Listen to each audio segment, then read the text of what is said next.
Good morning students. एक बार पुनः आपका ज्योग्राफी सब्जेक्ट में स्वागत है। आज हम करने जा रहे हैं chapter 4 distribution of ocean and continents.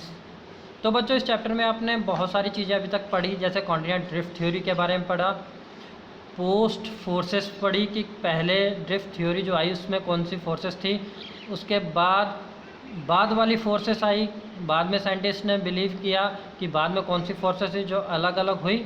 आज हम उसी जो है चैप्टर को कंटिन्यू करेंगे इस टॉपिक में। तो बच्चों, जो कॉन्टिनेंट ड्रिफ्ट किए अलग अलग हुए, उस थ्योरीज में सी फ्लोर स्प्रेडिंग भी एक थ्योरी है, एक मुख्य भूमिका निभाई है सी फ्लोर ने भी। तो सी फ्लोर थ्योरीज के बारे में हम आज पढ़ेंगे, जो कि प्रोपाउंड की है अमेरिकन साइंटिस्ट हैरी हेस ने। तो बच्चों, ये जो सी फ्लोर स्प्रेडिंग की तो थ्योरी है, ये देखिए आपके सामने पिक्चर बनी हुई है हैरी हेस की। कौन थे ये? अमेरिकन साइंटिस्ट थे जिनका नाम हैरी हेस था। उन्होंने 1962 में ये थ्योरी दी है। ये थ्योरी हमें यह बताती है कि जिस तरह हमारा जो है कॉन्टिनेंट का जो क्रस्ट होता है जिसके ऊपर हम रहते हैं, उसी तरह एक क्रस्ट जो है ओशंस के अंदर भी होता है। उसे इन्होंने न्यू ओशन क्रस्ट का नाम दिया, जिसमें बहुत सारे रिज थे, बहुत सारे माउंटेन्स थे, और वॉल्केनिक एक्टिविटी के कारण जो आपस में अलग अलग हो गए, जिन्होंने कि जो अर्थ का जो इंटीरियर पार्ट था उसको भी जो है अलग अलग कर दिया।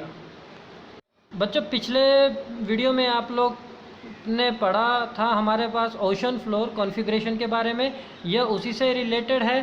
देखिए अब इसमें कॉन्टिनेंटल शेल्फ है, यहाँ पर कॉन्टिनेंटल स्लोप है, ये स्लोप हो जाती है।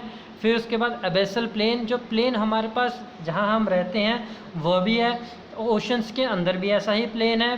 फिर वॉल्केनिक एक्टिविटी के कारण जो वॉल्केनो अंदर से निकलते हैं और जो है फिर जमा हो जाता है, उनका जो है लावा बाहर निकलकर ठंडा होकर मैग्मा बन जाता है, तो वो भी जो है माउंटेन्स का रूप धारण कर देते हैं। ये कई बार तो पानी के बाहर भी निकल आते हैं, जैसे यहाँ वॉल्केनिक आर्क बना हुआ है, ये वॉल्केनिक आइलैंड होते हैं।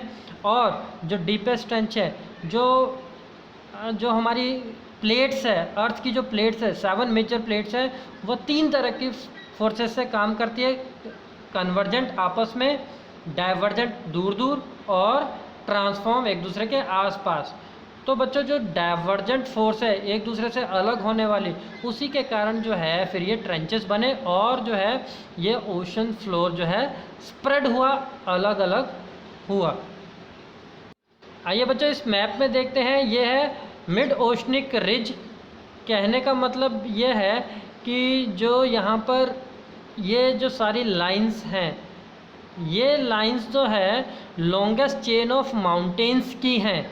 यह बहुत बड़ी चेन है माउंटेन की वर्ल्ड में, और these are divergent plate boundary, और यही वो जगह है जो डाइवर्ज करती है, अलग अलग करती है। अब ये देखिए, आपको मैं उदाहरण बताऊं तो ये अफ्रीका कॉन्टिनेंट का यह हिस्सा और ये साउथ अमेरिका का हिस्सा, अगर इन दोनों को हम आपस में फिट करेंगे तो ये एक दूसरे से फिट हो जाएंगे, एक दूसरे के साथ मिल जाएंगे।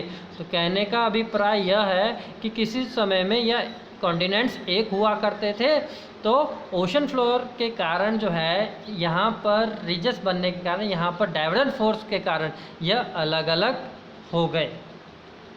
तो बच्चों, सी फ्लोर स्प्रेडिंग से रिलेटेड हमारे पास जो नेक्स्ट टॉपिक है वो है वॉल्केनो एंड अर्थक्वेक। जैसे कि आप इस मैप में देख रहे होंगे, यहाँ पर 3-4 जो है चीज़ें इसमें बताई गई है, शो की गई है। सबसे पहले तो देखिए कि ये जो ब्राउनिश कलर है ये शो कर रहा है डीप अर्थक्वेक जोन को। ये अर्थक्वेक जोन है, ये अर्थक्वेक जोन है, यहाँ पर अर्थक्वेक जोन है, और यहाँ पर भी अर्थक्वेक जोन है, यहाँ पर भी अर्थक्वेक जोन है। इन्हीं के साथ रिलेटेड है शैलो अर्थक्वेक सेंटर्स, कहाँ पर छोटे छोटे से अर्थक्वेक जो हैं वो आते रहते हैं लाइट ब्राउन कलर में।